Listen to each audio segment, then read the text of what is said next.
Sa pagpapatuloy natin ng pag-aaral kung sino at saan nanggaling ang napangasawa ni Cain, ito po ang pangatlong katotohanan. Bakit pinahintulutan noon ang pag-aasawa sa loob ng pamilya? Genesis 2:24, kaya't iiwan ng lalaki ang kanyang ama at ina at makikisama sa kanyang asawa. Sa simula ng kasaysayan ng tao, wala pang ibang pamilya sa mundo.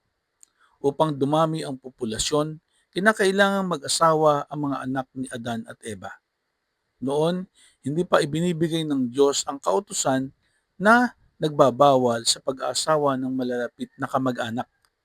Ang pagbabawal na ito ay dumating lamang sa pagkalipas ng maraming henerasyon sa ilalim ng kautusang ibinibigay sa Israel. Tinuturuan tayo nito na unawain ang mga pangyayari sa Biblia ayon sa kanilang panahon at konteksto.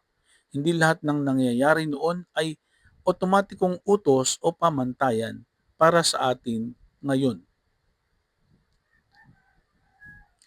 Pang-apat, ang mahalaga ay hindi lamang kung sino ang asawa ni Cain, kundi ang mensahe ng kwento. Sa Genesis 4, 6 and 7, kung bakit ka nagagalit, ang kasalanan ay nakahanda sa pintuan, ngunit dapat mo itong pagtagumpayan. Maraming tao ang nakatuon sa tanong tungkol sa asawa ni Cain, ngunit nakakaligtaan ang pangunahing aral ng kwento.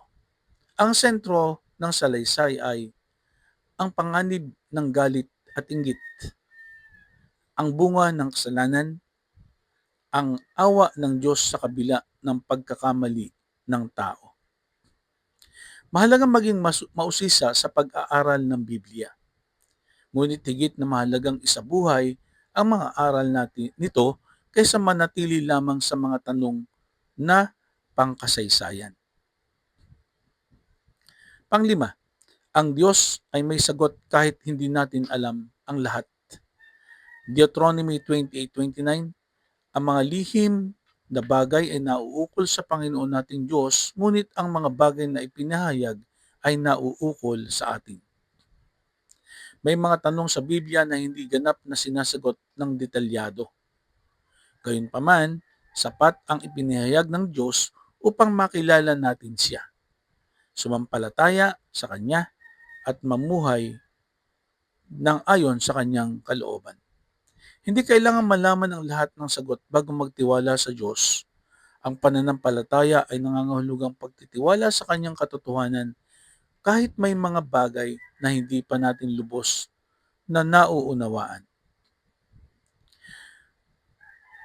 Batay sa kasulatan, ang pinakamakatwirang sagot ay na ang asawa ni Cain ay isa sa mga anak na babae ni Adan at Eva o isa sa kanyang malapit na kamag-anak mula sa unang henerasyon. Ngunit higit pa sa tanong na ito, nais ng Biblia na ituro sa atin na ang Diyos ang pinagmulan ng buong sangkatauhan. Ang kasulatan ay may pagkakaugnay-ugnay kapag pinag-aaral na mabuti. Hanggang dito na lamang po at sa pagpalain tayo ng ating Panginoon. God bless po.